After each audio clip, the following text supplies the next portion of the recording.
And they are outlined in the slide that's before you right now. The first three are what I would view as the request that Pastor Cager made of me. And by the way, you don't have to take notes because I can email these slides to you. Oh, good. Once I'm finished, and I will do that. The other thing I want to say as you look at that outline for today is that I want to apologize in advance for what will be a jarring nature, the jarring nature of some of the things I'm going to address to this group. We began with that very beautiful prayer, and I'm going to talk about some things that are far less beautiful, and I do apologize for that, but that's what I was asked to do. So I want to start with Thomas Malthus. I'm an economist, and my guess is that everybody on this call knows about Thomas Malthus, but he's a British philosopher. You can see when he lived and passed, and he's responsible for calling economics the dismal science. And some of my message today is a little bit dismal. And the reason he said it was going to be dismal is that he believed at the time he lived that food supplies were basically fixed, but population was basically going to grow. And as a consequence, what he predicted for humanity was a series of wars and pandemics.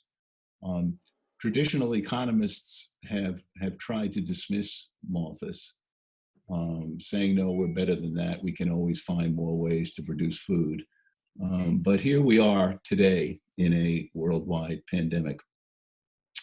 And so one of my predictions is that people are going to start paying more attention to Thomas Malthus as the days go by. That said, I want to balance Malthus out with this guy. And I don't know if any of you have seen the movie A Beautiful Mind with Russell Crowe, and he played John Nash, who's another economist who taught at Princeton, who had some serious problems seeing them, and ultimately won the Nobel Prize in economics for his wonderful teachings. I have a personal interest in John Nash because I used his work in what I do, and when he passed away tragically in a taxi accident back in 2015, Princeton held a memorial, and I flew back and spent a day there listening to people talk about John Nash. He taught at Princeton for many years, and his work. And so I try and think less about Thomas Malthus in these days and more about John Nash. So now, this is the guts right here of what Pastor Cager has asked me to address. The economic impact on Los Angeles County once the quarantine is over. And one of the groups that I am a member of is the Los Angeles Sports and Entertainment Commission, also known as LASEC, L-A-S-E-C. And LASEC is charged with bringing world-class live events to Los Angeles. That's its mission. It was founded in 1995, and that's what it does. And I've been a member of that group since then. And we have meetings periodically to discuss new events. And some of you who follow these events know that one of the events that was supposed to be upcoming was the Major League Baseball game in July, the All-Star game. And of course, that's been canceled along with so much else. So fortuitously, LASIK just had a meeting, and a virtual meeting, of course, and I participated. And the folks who led the meeting are people who you all know as being the movers and shakers of Los Angeles, the people who run Staples, the people who run the Dodgers, the people who run LA Tourism, LA Live, the movie theaters, the malls, etc. And I took notes on this meeting, which just happened. And this is the jarring part. And it's actually much worse than you've been reading in the papers, sadly. You know, one of the things that we used to do before this happened is we'd go around our meetings before we started, And people would talk, and I would say a significant percentage of people would say that in the last 30 or 60 days, they'd been to Israel, right? And I was always very envious. Well, I'm going to tell you that in February, just before this started, my wife and I were in Israel, and happily, we have those memories. She was there for a conference, and I was there to accompany her. So let me go through what the people who run events in Los Angeles said just a week ago. LA traffic is down 90%. Thousands of employees have been laid off. 40 hotels in Los Angeles are closed, more in Orange County. Tens of thousands of employees have been laid off. The hotels don't expect to get back online until 2021 because they're waiting until the Los Angeles Convention Center opens. They need that center to open in order to open themselves, and that isn't happening. According to LA Tourism, which basically keeps track of tourism in Los Angeles, it's going to take 3 years.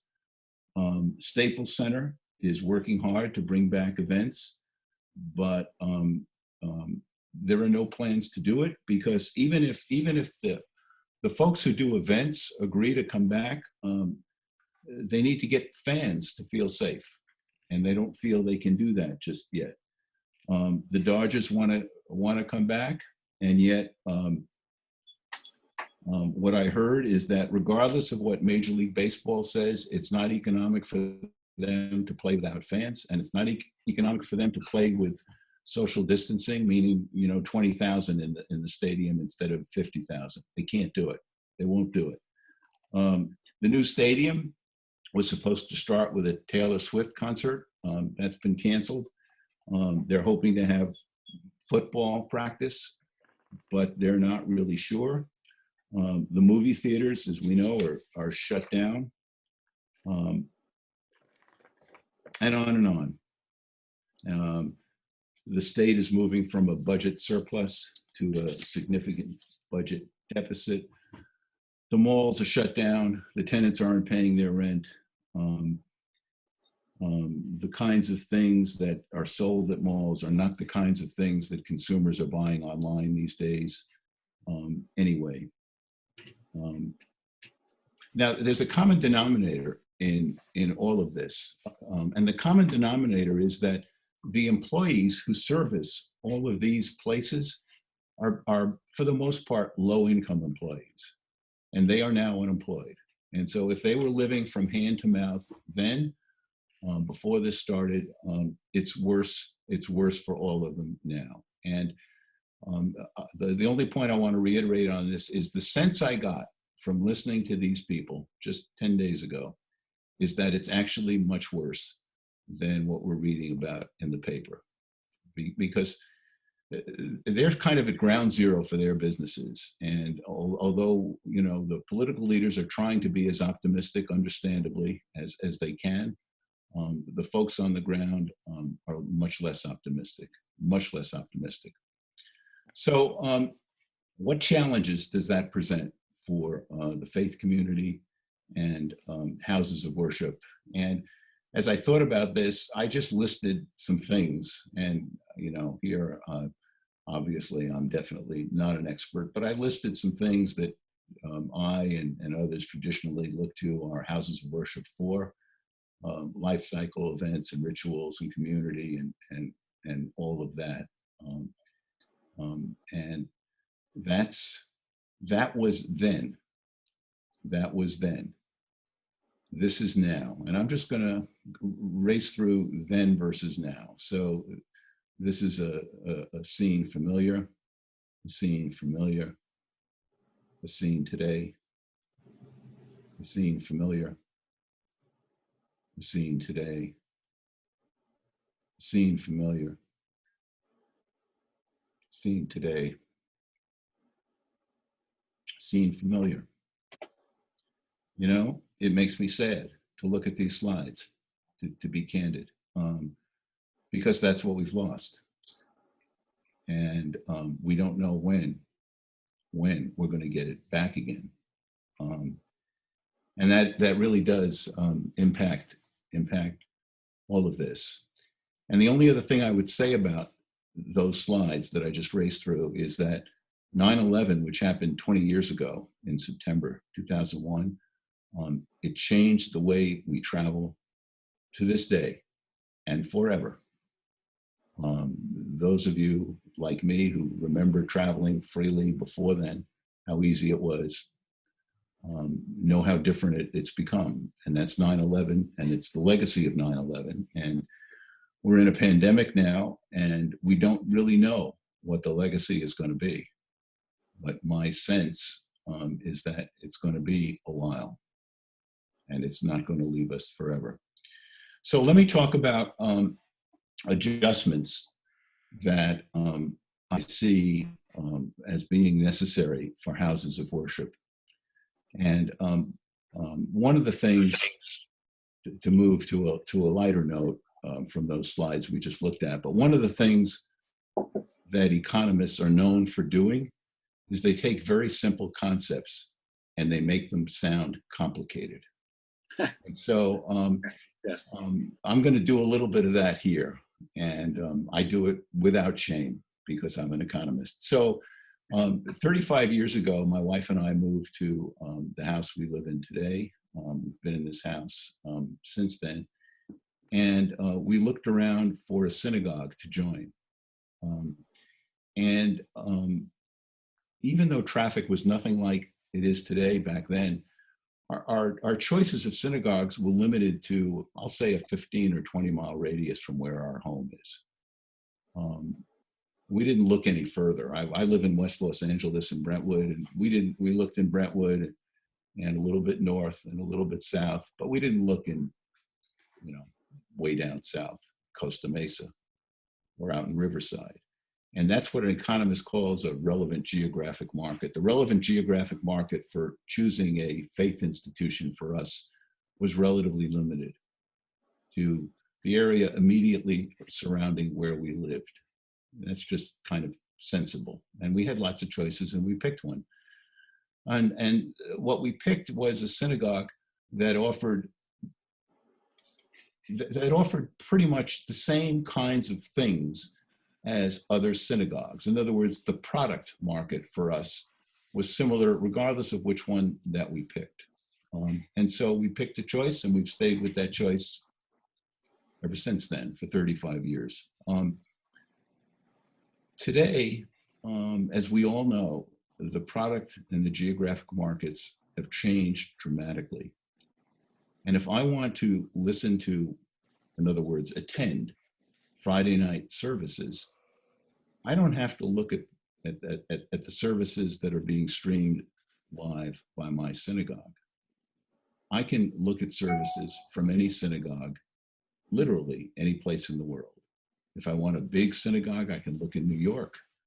If I want some foreign synagogue, or I have a friend who lives there, I can go to Hong Kong and look. And so my choices, my geographic market for faith, have expanded dramatically from this 15-mile community where I live to any place in the world. And that means that all of us now, we have and we must have broader access to technology. And I'm really impressed with how easy it was for everybody to sign on this morning and to have access to my slides. In other words, in the 6 or 8 weeks that we've been living with this, we've all learned how to do this, all of us. And so my choices as a consumer of faith services, if I can call it that as an economist, my choices have widened dramatically from what they were.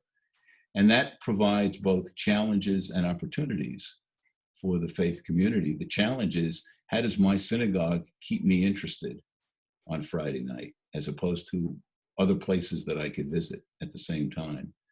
And the opportunity is, well, since we're all homebound, the size of the market that's available to the faith community is actually bigger. It's actually been expanded, not only in a broader geographic market, but there are more people out there with less to do, since we're all pretty much housebound for now. And so there's that opportunity. The other thing I want to mention, just because it's kind of a burr in my side, is this increased tension between church and state that we've all been reading about. Pastors who are adamant about opening up despite the risks. And we don't know where that's going to lead, but it hasn't mitigated as yet. So this is the new environment that the faith community has to live in. And as I said, that creates both challenges as well as opportunities. So let's think about that. And again, I'm going to use a word that economists use, and I'm mindful of my audience, but what are the assets that the faith community has? It's not the building. It's never the building. The assets are the people who we saw in those slides. It's the people who show up, the people who need that community. Those are the assets, and we all want to remember that. For me, the real opportunity here, and that's the thing that maybe we want to discuss when I finish, is the faith community, like everyone else here, has to create outsized personal experiences during this period. And I'm going to explain what I mean by that. But it's more important than ever that the faith community do that so as to be able to stand out in a crowd. The other thing that the faith community must do is it needs to be able to utilize technology, just as we did, but this morning, but more technology than this. It needs to reach its audience through, Facebook and Instagram and all of those other things that the younger generation resonates with these days. It needs to happen. So let me talk about creating outsized personal experiences. And I'm sort of curious if anybody knows what I'm going to talk about here, but in 1847, the Choctaw Indian Nation, which was housed basically in Southeast United States, Mississippi, Louisiana, Florida, down there. Somehow they heard about the potato famine in Northern Ireland, and they saved money. I think it's $137, which back then was an awful lot of money, and sent it to Northern Ireland to help out with the potato famine. Quite an extraordinary story. And so in 2020, and people in Northern Ireland have never forgotten that. It's become part of the story that's handed down from generation to generation. And actually, if I had this slide to do over again, they built a beautiful monument with 4 huge feathers, like standing up to the sky, in honor of the Choctaw Nation, and it sits there in Northern Ireland.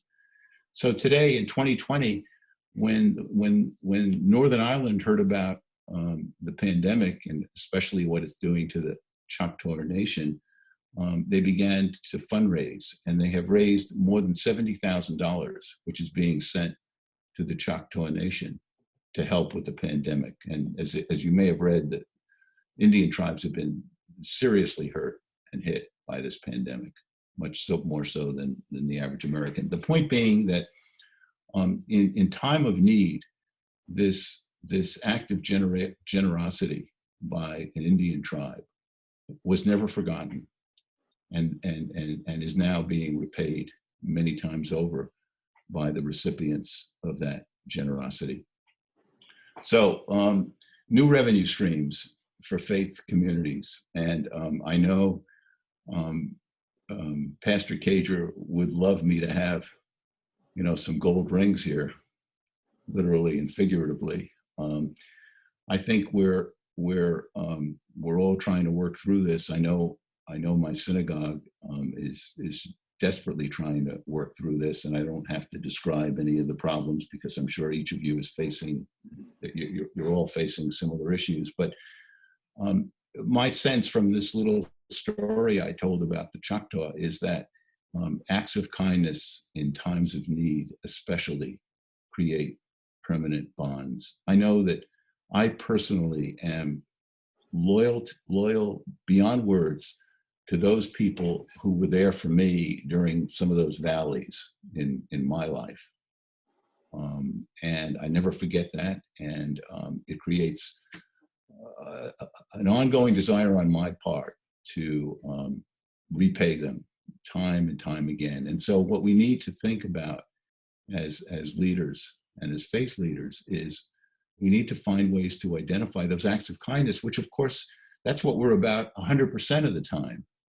And so how do we move even past that to further enhance those bonds? Obviously, the traditional forms of giving are not available anymore. At least, again, just speaking from my experience, the synagogue, sometimes people would pay for educational services and things like that. Well, online is different from showing up twice a week or 3 times a week.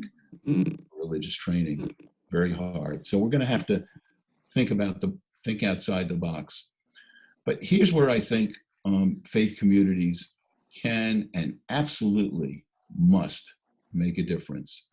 And we've discussed some of these issues at many of our meetings in the past, but the time is right to take hold of these issues now. You don't need me to repeat them, but they are front and center in American life right now.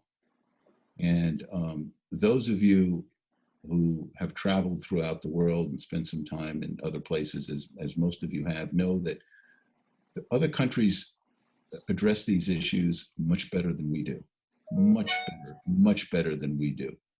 My daughter, when we were in Italy once, she cut her toe on the beach. It was emergency room right away, stitches right away. They didn't charge us anything. Zero for the hospital service. Then they sent us to a pharmacy. Zero for the drugs that she needed to take. Zero. And we weren't even from Italy, and they knew that. And we need to do a better job on these issues, and I think the time is right for them to be front or center in our society. And I also think the faith community can lead the way here. These are things that are critically important, especially to all those unemployed people that I identified at the outset. So here are some special challenges, starting with yours truly. When it comes to aging leadership, that's me. My guess is I'm the oldest person on this call right now, and I need to find successors, and it's hard, but it's a challenge. Also, and I'm just speaking for myself, I'm not speaking for anyone else, that next generation, and actually 2 generations, I mean, they need to be able to relate to me as a leader. And, the first time, one of the conversations that resonates between me and my son, who's in his 30s now, is he walks around with no money in his wallet, zero. He's cashless. And to me, that was just beyond words. And when I asked him about it, he looked at me as if I'm crazy. I mean, of course he doesn't carry cash. He carries 1 credit card and an Apple Pay thing. And now I'm sort of pretty much the same way. Not that I go anywhere anymore, but so the next generation, they're a little different in many ways, and we have to find ways to be able to relate to them. And finally, there are some things on the agenda that are just going to need to wait under the circumstances. We can't solve all of the problems. So here are some opportunities, and then I'm basically finished, and we can discuss some of this if you like. The opportunity is housebound individuals. The internet was a wonderful, extraordinary tool for my mother, who lived until she was 103. And for the last 10 years of her life, she could meet and stay in touch with all of her friends forever, regardless of where they were, on the internet.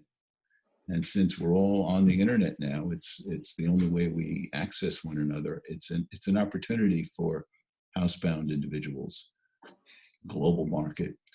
And we have to be able to provide access to mobile devices.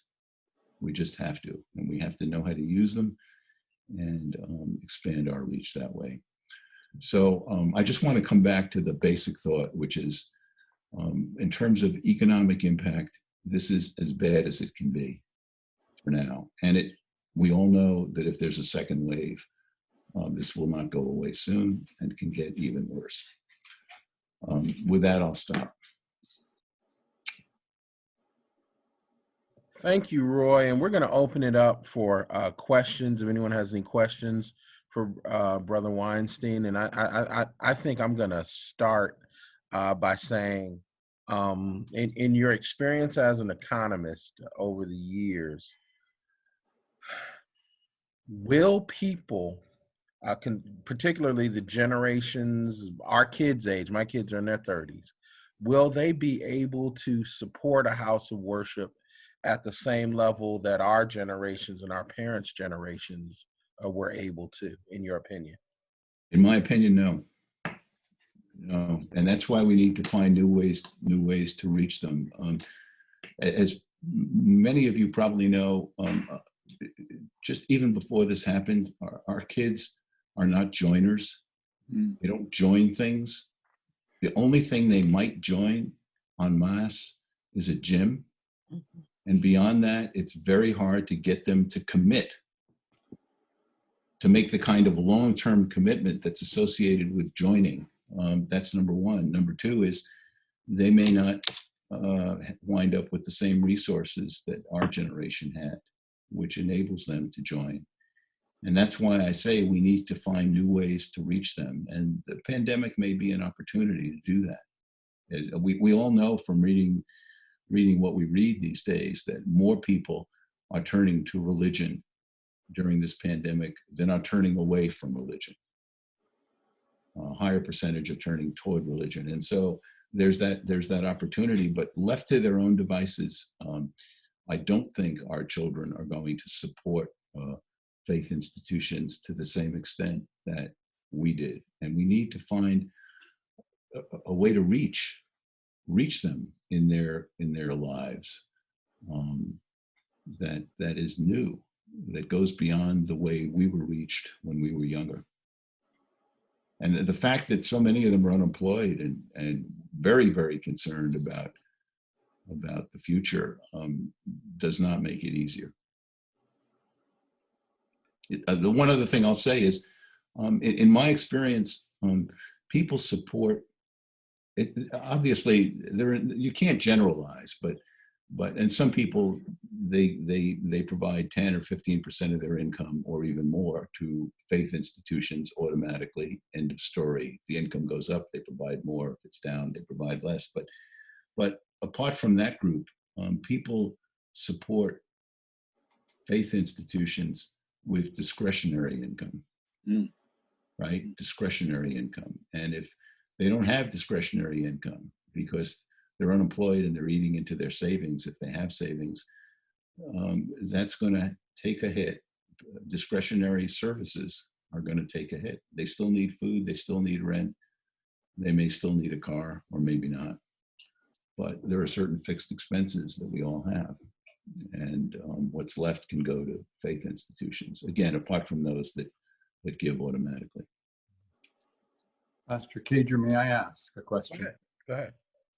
Yes, Roy, thank you so much for these remarks and this outline. It's very obvious that for each of the points that you put on these slides, there's a truckload of thought that goes into each one, and it would be wonderful to be able to unpack it. I'm curious if you could explain one of the statements on one of your slides having to do with the mitigation of tension between the church and state, that I think it implied to me that that is what is either necessary or that is going on, and it implied to me that there is a reduction in that tension due to this common circumstance. Am I hearing you correct in that? No, it's backwards. That's an issue. Yes. It's a new issue. I mean, that tension has existed, but it's been below the surface. All right. As far as most of us are concerned, but there is now this issue about I want to open my church, and you, governor, cannot tell me not to. That's a new tension.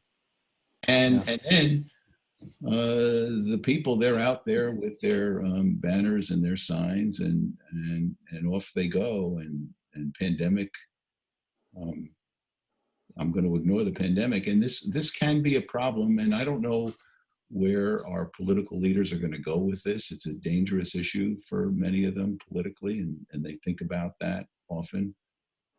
And so, yeah, I'm glad you asked the question, because I think this is an issue that's going to stay with us for a while, especially as our national government keeps pushing things to open up, and it's going to push here too. And you know, we are charged as leaders, me with my employees, and you with your congregants and your followers. We are charged with protecting those people. That's my job. I am not sending my employees to the office until, if ever, it's safe to go there. They're going to work from home for as long as it takes. And here we have these church leaders saying, come on down on Sunday. And no, we're not going to even social distance. We want to fill the place up. That is a tension that needs to be addressed, because that's bad. And that's going to, if that were to in fact to happen, if the churches had been full on Easter, as the government suggested they might be, or perhaps should be, we'd be in much worse shape today. And so this is a problem. It's a problem. And I would like to point out to everyone, Sister DuPont Walker is on the LA County Task Force to examine or set the parameters for reopening houses of worship. And we'll hear from her later on. Just to underscore Roy's remarks, Kevin, one of our mutual associates, Dan Carroll, was leading a group of pastors in the Inland Empire to reopen on Pentecost, which is the last Sunday of the month, and in defiance of the governor's order. And I think that's the tension that Roy is highlighting. Any other questions? Yeah, I'd just like to add something. Roy and Kevin, those are very pertinent issues right now. I had a lengthy conversation yesterday with a group of Orthodox Christians and priests, and they are dead set against confronting the government here and the governor's rights, if you will, to impose this restriction on churches. So this is a very, very, very keen issue right now. Reverend Cage, this is Jackie. I just want to thank you for this very thoughtful presentation. In fact, with due credit, I'd like to have this presented to the Economic Resiliency Task Force, some portions of it, the economic impact and other things that we're looking at. I think even as we talk about this, we are still seen in the faith community as having a niche and asked to come out of our niche only upon request. What your presentation does is indicate that we are not a niche, but that we are represented everywhere, if not just by the members, but by the mission that we carry out. And I think that's the message that begins to deal with the tension you're talking about. I think the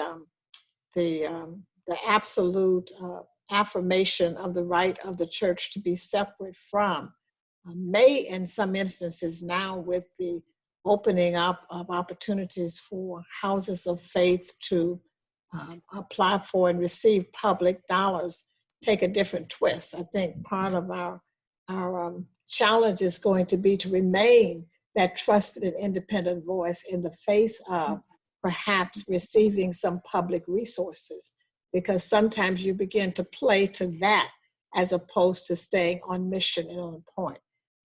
But thank you very much for this today. It raised a lot of good thought. It puts things into perspective in the larger context.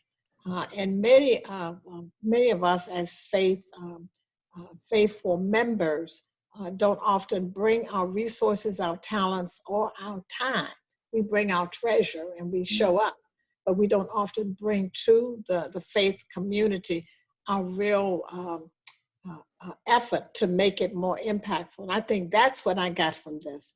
that you're saying we have an opportunity to be a greater impact, and in the areas where there is inequity and discrimination, we have the opportunity to be that trusted voice. My question, though, is, as I look at this, the first, back to this slide 4, income inequality, living wage pay equity relate to money. That's important. There is a thread through all of this, and it's racism. And we're looking at the impact of it in what we're dealing with now in the disproportionate numbers of people. I learned this week, the Pacific Islanders and African Americans. Where would you see this in the social turmoil and the things you list? Is this overlaid? Does it have to be silent? Because it's something that's plagued us the entire time this country has been in place. To me, I mean, again, I read the news just as we all do, and some of these recent episodes are beyond imagination, beyond belief, heartbreaking, frustrating, infuriating. You know, people killed while jogging, people killed in their own homes, mercilessly killed. I mean, and as a parent, I say I'm the parent of that child, and I would be beyond words, beyond comfort, beyond fury, beyond anything. And that is part of all of the sickness. You know, the pandemic is just the biological manifestation of the sickness that this country is experiencing today. These other things, racism and the other things on this slide, are other manifestations of the same sickness. And to me, as I've grown older, I don't think my perception has changed. I think it has gotten genuinely worse. There used to be a civility and a sense of agreement and a sense of shared responsibility in this country, and a willingness to think about others and care for others that does not seem to exist anymore. Even among many of my very well-to-do, otherwise normal, seemingly normal friends, it's just every man for himself. And this has to be, I mean, if not faith institutions, who's gonna work on this? So it has to come from the teachings of faith. That's the only place that can provide leadership in this area, even though these are, you know, there's racism and then there are these economic issues, but it's the faith leaders that have the standing to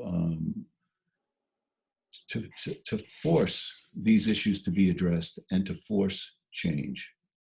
But the one other thing I would say is, you know, when you live at a time when even doctors are criticized for being political and thrown under the bus, I mean, it tells you how deep the sickness has gone.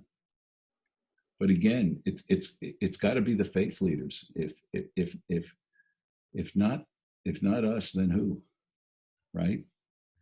Especially. Before we take any more questions, I do want to say I've been recording Roy's presentation just so I could take detailed notes later. However, Roy, I'm regarding this as your intellectual property. So you'll have to let me know if I can share this with Sister DuPont. You're more than welcome to share it with anybody who's interested. Okay. And as I said, I'm gonna forward all the slides to everybody once we're done. Okay. Any other questions for Brother Weinstein? I had one thought, Roy. Thank you very much, but it prompts a rather stark statistic for our mainland churches, and I want to check this out with some of the other faith traditions.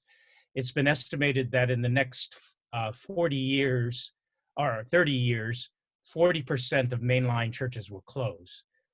That's the fragility of our churches.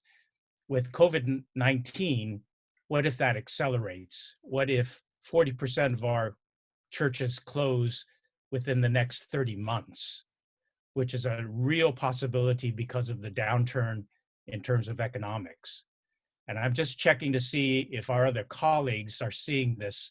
Many of our small churches in the United Methodists are on the edge, and I don't think some of them are going to make it.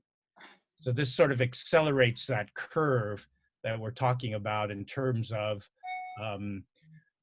these small, very fragile churches that are not going to survive. Just want to check with our other colleagues to see if they're feeling the same thing, denominationally or organizationally.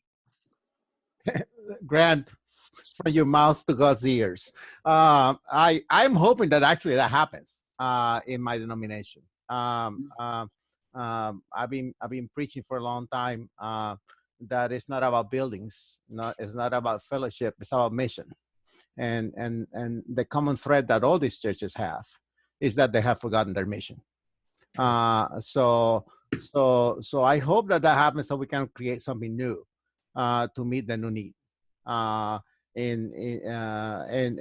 really reaching out to our people and the pain that is out there and the need for the good news in our case. So I actually am praying for that miracle that happened. You know, actually, am I unmuted? Yes, go ahead. Okay. I was just going to say, I'm actually more hopeful in this season than I've ever been. And part of it is I'm not sure I can predict anymore who's going to last and who's not. Because to be honest, it has to do with adaptability. And so before this, I've been preaching this stuff for 10 years. 2 weeks of a virus has moved folk past wherever they've been stuck for that 10 years didn't have much to impact that. But this has. And even some of the smallest among us who I thought were on the hit list for checking out of Dodge, so to speak, are, to me, creating the biggest impact in ways that I didn't ever imagine. It's not about having a storehouse of resources. It's not even about having large membership. It has to do with their ability to change the way in which they are communicating the gospel, moving to look at technology, even if the technology is with a bunch of older people who only have flip phones and can worship, have Bible study, fellowship, Sunday school, and do it on a free conference call.com at this point, while they're learning other technologies. That's better than a church of 300 members who refuses to worship because they don't want to do online stuff. They want to do it the way they've always done it. That church, I don't care how many resources they have, are not going to make it very far past the pandemic to what the new realities of the future of ministry, as some of the things that Roy has outlined us for in terms of that broader market. That's one thing. The other thing is what's shocking our churches is that moving to these platforms, they're reaching so many more people than they ever imagined. And it don't matter what size the church is. You know, income is up and down. And part of that is learning new ways to ask for it. And generosity does come. I would say that we've got 7 primary churches that are very small in number and resources that are doing most of the general feeding programs in their geographies. And what's happened is they've been able to solicit support from other folk out of that whole sense of generosity and kindness shown to others. It's kind of the linking back together relationships of people wanting to help what's going on here. And it's created a bond. Sometimes it's historical bonds of congregations that used to come together to have special services or to do Bible studies so that they cross social, economic, and cultural lines and ethnic lines. But those alliances are coming back into being to support ministry and mission in the communities. So, you know what? I'm not sure what the platform's going to look like. I will say denominationally, we got to quit talking about fixing the institution and trying to prop it up. And when I meet with colleagues, denominationally, I got very frustrated because most of the conversations rotate around patching and trying to maintain the integrity of the institution. And you know what? We're not going to be an institution anymore. We have to move lighter and in a different way. So I'm hopeful. Some things are going to die, and I think the time and the test will be to see who can be the bearers of the gospel or faith traditions in the future. And it will be different than where we are now. I would say, Bishop Hagia, since you and I come from a shared Methodist tradition where we pay into an annual conference and we pay into a general conference, everybody's done great for 2 months. When we get to the 3 month, 4 month, 5 month, 6 month mark, my concern is that we will not be able to support our upline at the same level, and the denomination, the connection may have to change its institutional focus, because all of the survival strategies that I see for the faith community involve strengthening the local church, not the denominational structure. And that, you know, that has some I know your denomination is already impacted with denominational, you know, connectional pressures.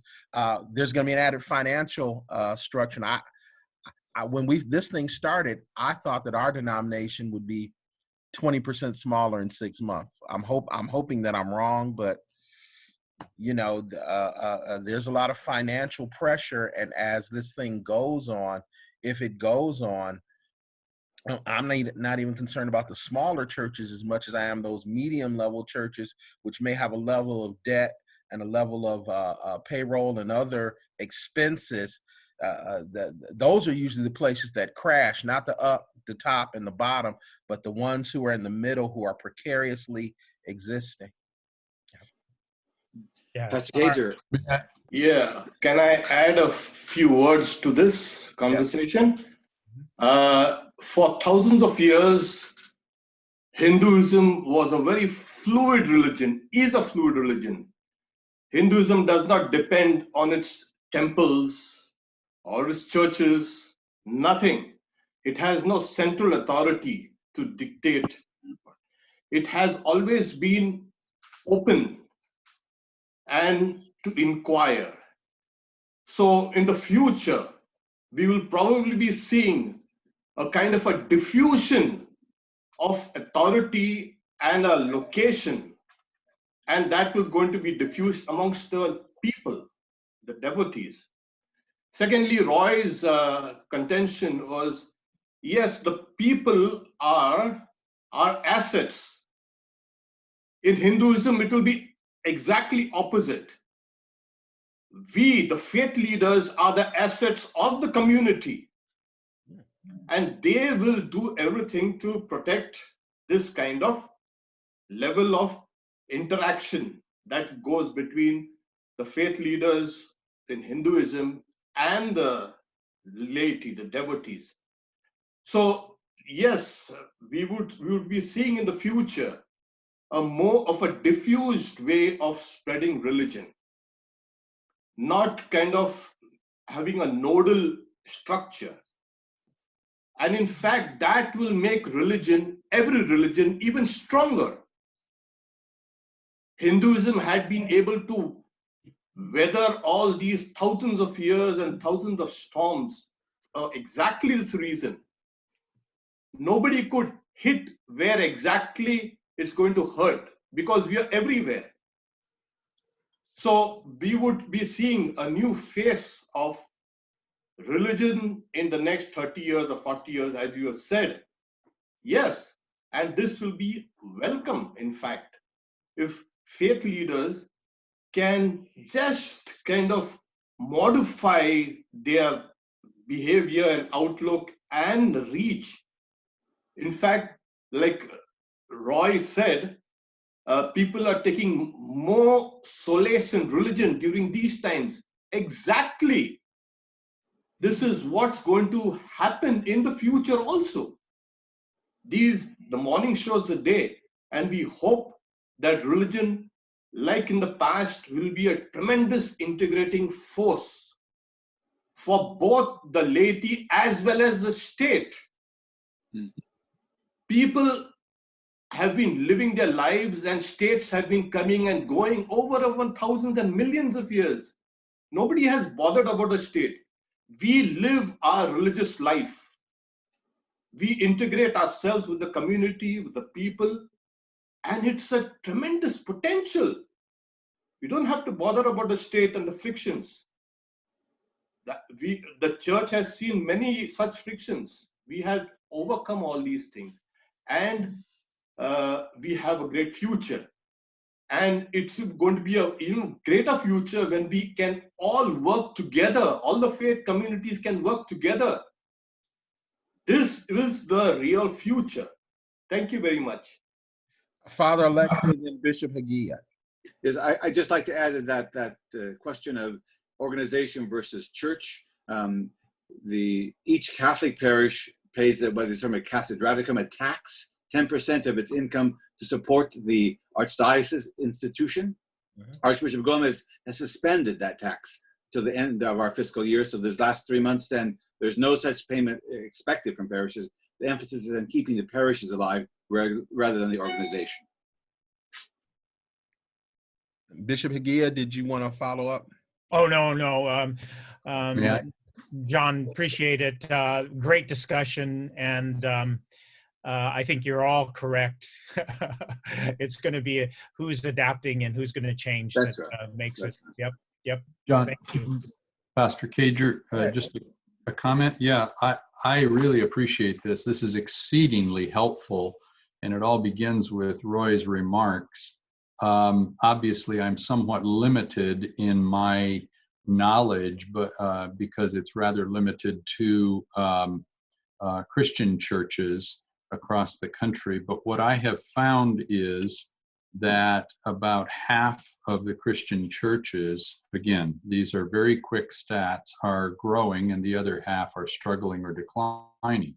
And it seems as though the correlation in that centers around churches that are focused missionally, as Jackie was saying, on the community, as opposed to being focused on their doctrine and intransigent heel digging, where there is a defiance, at least among some of the Christian churches. Those that really turn their attention to the community seem to be thriving in much greater measure, both in terms of people who are logging in as well as giving. The other thing that seems to be a factor is the rise in the relational connection. So even many smaller churches are much more prone to effectiveness because they have a built-in endemic relational capital that they are using and staying connected instead of some kind of program proliferation.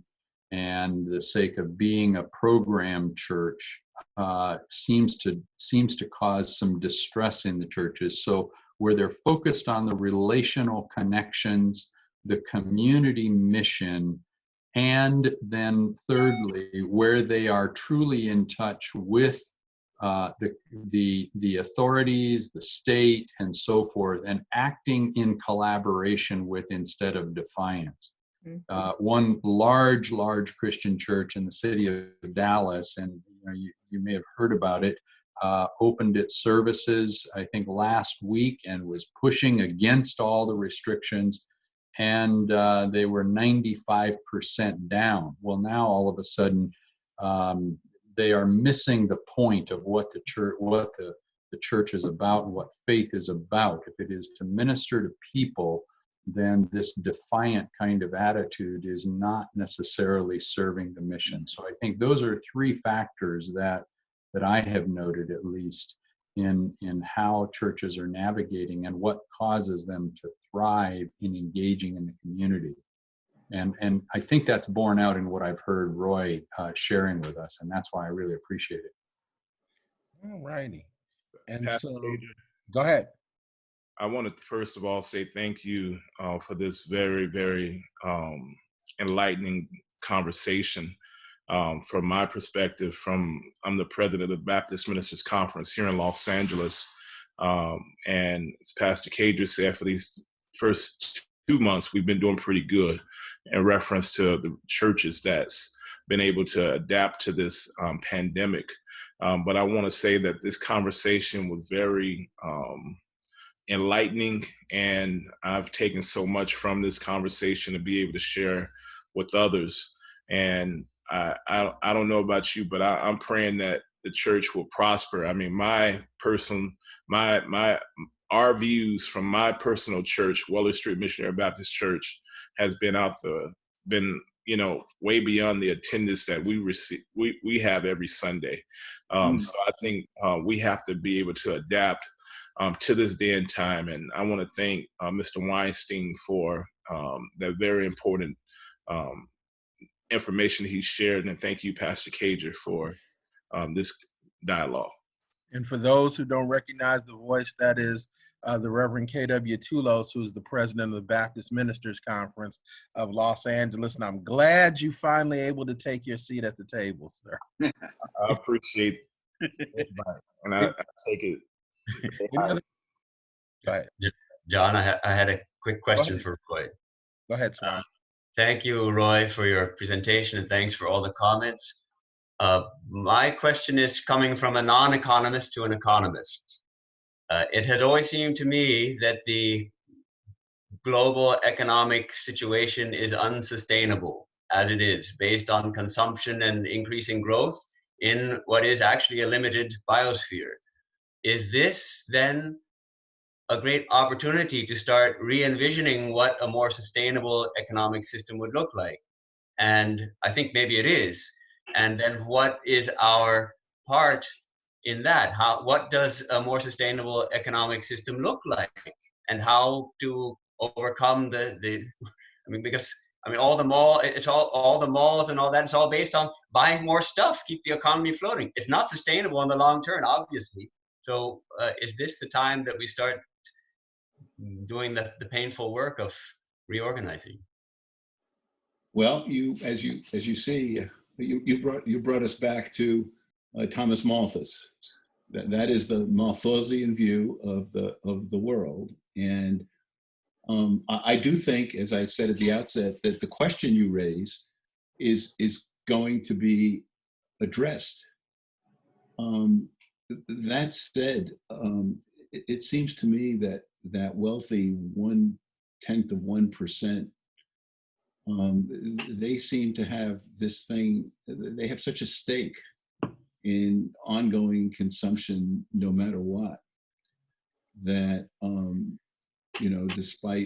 despite whatever we think about whether it's sustainable or not, it's going to take some real effort and presence led by the faith community to restore us to a position where we do care about making sure that our neighbor across the street has enough to eat and is safe. And